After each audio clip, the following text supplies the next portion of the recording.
Welcome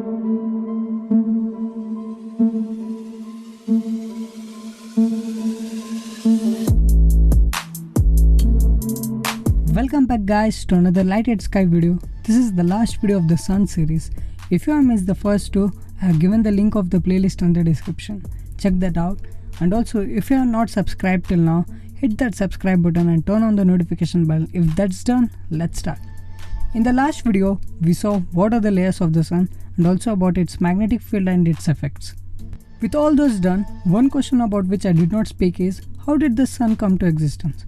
And what was its significance for early civilizations and also the precautions one has to take before watching this bright giant. For all of that, keep watching the video. Sun today is roughly halfway through the most stable part of its life and has not changed dramatically for over 4 billion years and will remain fairly stable for more than 5 billion years more. But as the fusion stops in the core, at some point of time, it will undergo dramatic changes both internally and externally. Let's see the formation of the sun. The sun was formed about 4.6 billion years ago from the collapse of part of a giant molecular cloud that consisted mostly of hydrogen and helium, and which probably gave birth to many other stars.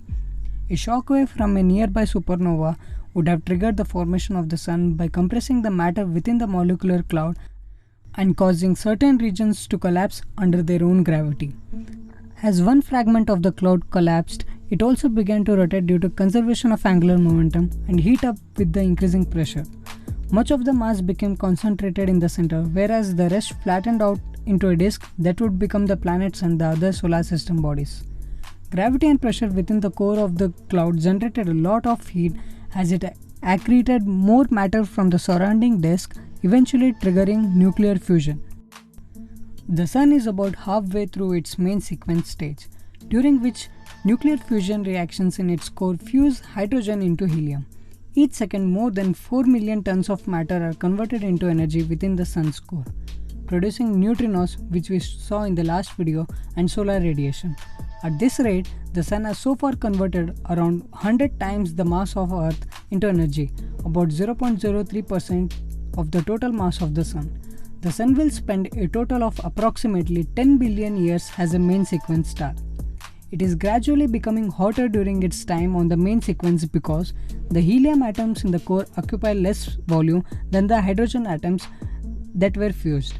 The core is therefore shrinking, allowing the outer layers of the sun to move closer to the center and experience a stronger gravitational force, according to the inverse square law, which states that specified physical quantity is inversely proportional to the square of the distance from the source of that physical quantity. This stronger force increases the pressure on the core, which is resisted by a gradual increase in the rate at which the fusion occurs. This process speeds up as the core gradually becomes denser. It is estimated that the sun has become 30% brighter in the last 4.5 billion years. At present, it is increasing in brightness by about 1% every 100 million years. Some of the helium and heavy elements have settled from the photosphere towards the center of the sun because of gravity. The proportions of metals is unchanged. Heat is transferred outward from the sun's core by radiation rather than by convection. So the fusion products are not lifted outward by the heat.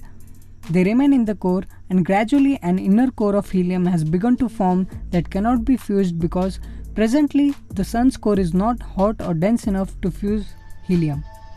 In the future, helium will continue to accumulate in the core, and in about 5 billion years, this gradual buildup will eventually cause the sun to exit the main sequence and become a red giant. So, what happens after the hydrogen gets exhausted?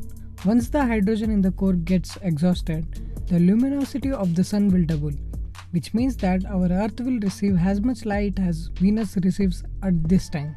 Many of us might feel that sun one day will explode, but it cannot. It doesn't have sufficient mass like a supernova. What is a supernova? A supernova is a large explosion that takes place at the end of a star's life cycle. It will come out of the main sequence in approximately 5 billion years and turn itself into a red giant.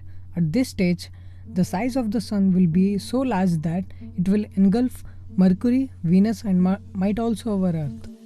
Once the core hydrogen is exhausted in 5.4 billion years, The Sun will expand into a subgiant phase and slowly double in size over about half a billion years.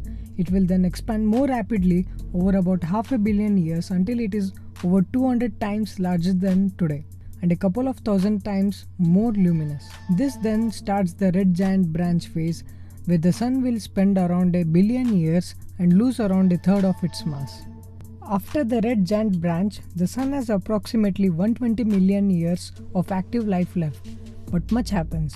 First, the core, full of degenerate helium, ignites violently in the helium flash, where it is estimated that 6% of the core itself, 40% of the Sun's mass, will be converted into carbon within a matter of minutes through the triple alpha process. The Sun then shrinks to around 10 times its current size and 50 times the luminosity, with a temperature a little lower than today.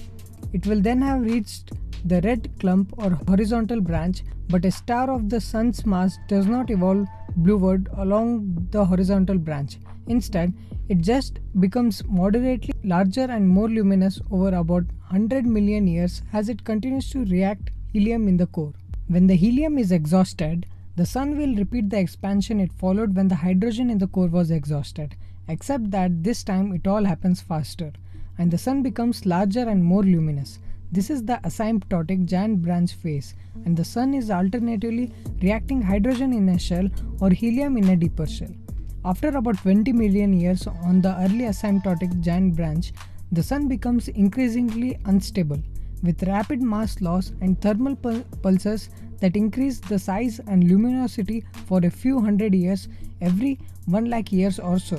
The thermal pulses become larger each time, with the later pulses pushing the luminosity to as much as 5000 times the current level and the radius to over 1 AU. According to a 2008 model, Earth's orbit is shrinking due to tidal forces and eventually dragged from the lower chromosphere, so that it will be engulfed by the Sun near the tip of the red giant branch phase 3.8 and 1 million years after Mercury and Venus have respectively had the same fate. Models vary depending on the rate and the timing of mass loss. Models that have a higher mass loss on the red giant branch produce smaller, less luminous stars at the tip of the asymptotic giant branch, perhaps only 2000 times the luminosity and less than 200 times the radius. For the Sun, 4 thermal pulses are predicted before it completely loses its outer envelope and starts to make a planetary nebula. By the end of that phase, lasting approximately 500,000 years, the Sun will only have about half of its current mass. The post-asymptotic giant branch evolution is even faster. The luminosity stays approximately constant as the temperature increases, with the ejected half of the Sun's mass becoming ionized into a planetary nebula as the exposed core reaches 30,000 Kelvin. The final naked core, a white dwarf, will have a temperature of over 100,000 Kelvin and contain an estimated 54.05% of the Sun's present-day mass. The planetary nebula will disperse in about 10,000 years, but the white dwarf will survive for trillions of years before fading into a hypothetical black dwarf. There's a great animated video of the above explained by another YouTube channel. I will leave the link in the description. Check that out later. Solar deities play a major role in many religions and mythologies. Since prehistoric times, the Sun is considered as a solar deity and is worshipped even now in many of the religious groups across the globe. For most of the human history, the Sun has been an object of mystery, of reverence, and sometimes of fear. Solar energy has existed as long as the Sun, about 5 billion years. While people have not been around that long, they have been using solar energy in a variety of ways for thousands of years. Solar energy is essential to agriculture, cultivating land, producing crops, and raising the livestock. Developed about 10,000 years ago, agriculture had a key role in the rise of civilization. Early civilizations around the world positioned buildings to face south to gather heat and light. They used windows and skylights for the same reason, as well as to allow for air circulation. It has many different names in different cultures, and most fundamental understanding of the Sun is as the luminous disk in the sky whose presence above the horizon creates day and whose absence causes night. One of the first people to offer a scientific or philosophical explanation for the Sun was the Greek philosopher Anaxagoras. He reasoned that It was not the chariot of Helios, but instead a giant flaming ball of metal, even larger than the land of Peloponnesus, and that the moon reflected the light of the sun. For teaching this heresy, he was imprisoned by the authorities and sentenced to death, though he was later released through the intervention of Pericles. The theory that the sun is the center around which the planet's orbit was first proposed by the ancient Greek Aristarchus of Samos in 3rd century BC and later adopted by Seleucus of Seleucia.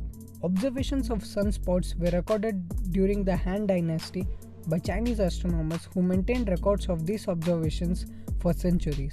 In 1666, Isaac Newton observed the sun's light using a prism and showed that it is made up of light of many colors. And many other well-known scholars have discovered many of the characteristics of sun and studied the properties. The sun, on the other hand, offers free and clean energy in abundance. In fact, it gives much more energy than we can ever possibly use. The sun does not behave the same way all the time. It goes through phases of its own solar cycle. Approximately every 11 years, the sun's geographic poles change their magnetic polarity. When this happens, the sun's photosphere, chromosphere, and the corona undergo changes from quiet and calm to violently active.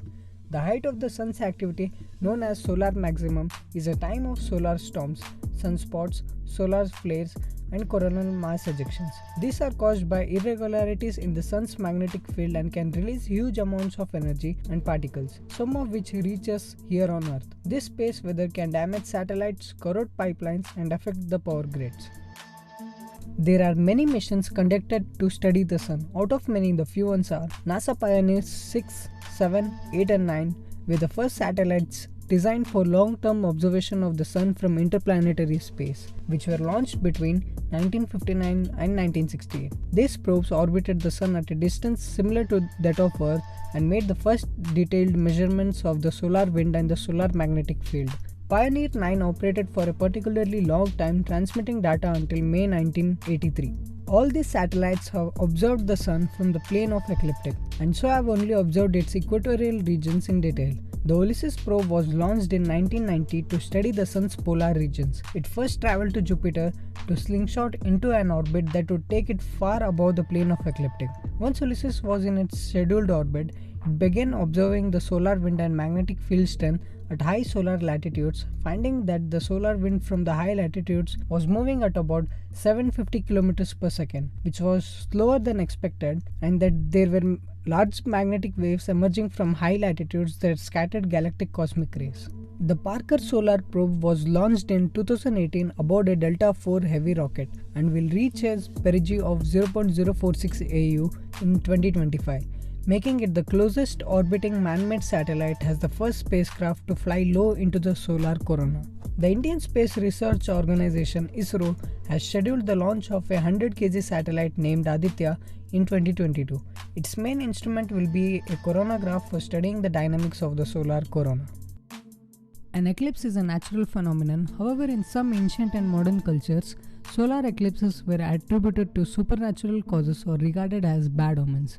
A total solar eclipse can be frightening to people who are unaware of its astronomical explanation, as the sun seems to disappear during the day and the sky darkens in a matter of minutes. There are 4 types of solar eclipses: total eclipse, annular eclipse, hybrid eclipse, and partial eclipse. A solar eclipse happens when the moon gets in the way of the sun's light and casts its shadow on Earth. That means during the day the moon moves over the sun and it gets dark. This total eclipse happens about every year and a half somewhere on Earth. A partial eclipse, when the moon doesn't completely cover the sun, happens at least twice a year somewhere on Earth. But not everyone experiences every solar eclipse. Getting a chance to see a total solar eclipse is rare. The moon's shadow on the Earth isn't very big, so only a small portion of the places on Earth will see it. You have to be on the sunny side of the planet when it happens. You also have to be in the path of the moon's shadow. On an average, the same spot on Earth only gets to see a solar eclipse for a few minutes about every 375 years. UV exposure is a powerful attack on the skin, creating damage that can range from premature wrinkles to dangerous skin cancer. Viewing the sun through light concentrating optics such as binoculars may result in permanent damage to the retina. It should be viewed with an appropriate filter that blocks UV and substantially dims the sunlight. During solar eclipse, Do not make direct eye contact with the sun. This can permanently damage your eyes, making them partially blind or complete blind. But on the other hand, ultraviolet light from the sun has an antiseptic property and can be used to sanitize tools and water. It also causes sunburn and has other biological effects such as production of vitamin D and sun tanning. Thank you guys for watching till the end, and that's the end of the sun series. Hope you guys learned many new things. The informations were collected from Wikipedia, NASA and other sites like National Geographic. If you guys enjoyed all the 3 videos, like them and also share it with your friends and family. And also don't forget to subscribe and turn on the notification bell so that you don't miss my future videos about space which are coming up soon. Till then, keep learning and keep enjoying, and stay tuned for another Light It Sky video. Thank you.